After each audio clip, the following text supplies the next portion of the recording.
I want to start this off by saying I've always been a careful traveler. I plan my stops, I don't drive too late, and I've never picked up a stranger in my life. That changed once, and I still regret it. Last summer, my cousin and I were driving from Kansas City to Denver. We had a camping trip planned with some of our friends, and instead of flying, we decided to make it a chill road trip.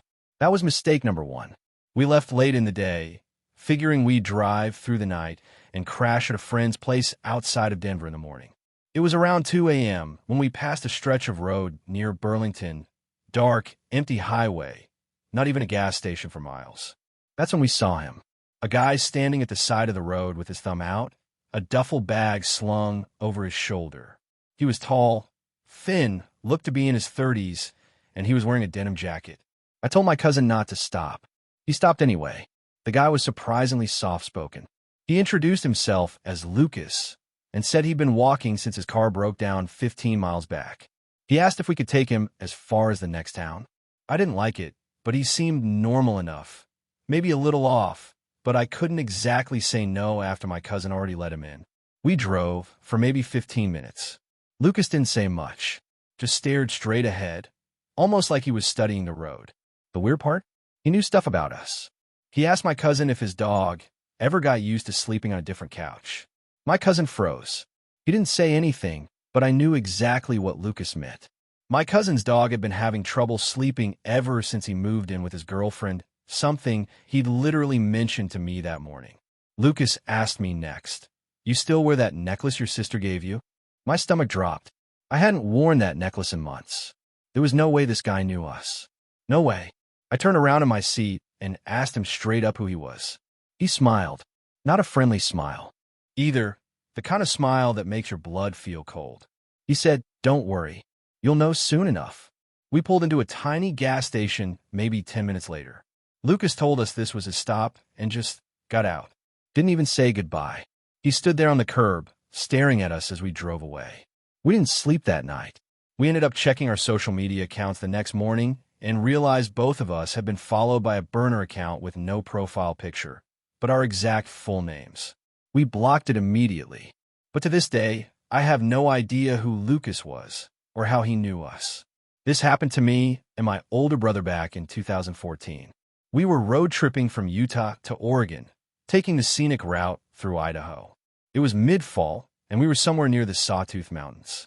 It was beautiful, golden leaves, pine trees, long stretches of road that felt like they hadn't been touched in years. Our phones had no signal, and my brother's car radio had been acting up all day. At one point, it stopped working altogether, just static. We joked about it being haunted, the usual road trip nonsense. Eventually, we stopped at a lone gas station just before sundown. It looked abandoned, but the lights were on. The pump still worked. My brother went inside to grab snacks. I stayed outside to fuel up.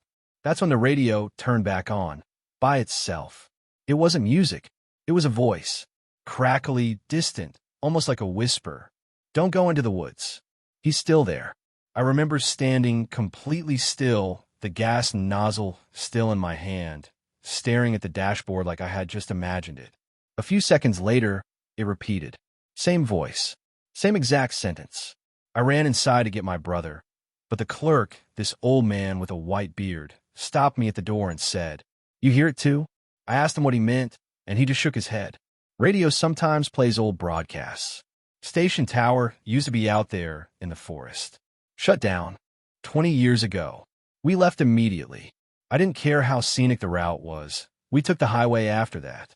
I've never found any record of that radio broadcast, but I still hear that voice in my dreams sometimes. Same sentence. Same warning. This one's a little different. It wasn't me behind the wheel. It was my mom. She told me this story years ago, and I've only ever heard her tell it once. She doesn't talk about it. She said it happened when she was 19, driving cross-country to visit her sister in Georgia.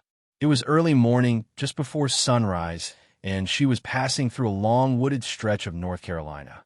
No cars, no towns, no lights. She was tired, hungry, and alone. At some point, she blinked, just blinked, and suddenly felt like hours had passed. Her coffee cup was empty. Her fuel gauge had dropped, but she didn't remember driving that long. She started to panic, thinking she must have blacked out or fallen asleep. She was about to pull over when she glanced in her rearview mirror. Someone was sitting in the back seat. She said she didn't even scream. She just froze, hands gripping the steering wheel. The figure wasn't moving, just staring. She took the next exit without thinking. When she turned around, the back seat was empty. No open doors. Nothing disturbed. She didn't stop driving until she reached her sister's house later that evening. She didn't tell anyone except my dad, years later. But here's the part that freaks me out the most. A few weeks ago, I found an old Polaroid in one of her photo albums. It was dated the same day as that road trip, and it showed her standing in front of her car, with a man in a black coat sitting in the back seat. She swears she was alone when the photo was taken. But now I'm not so sure.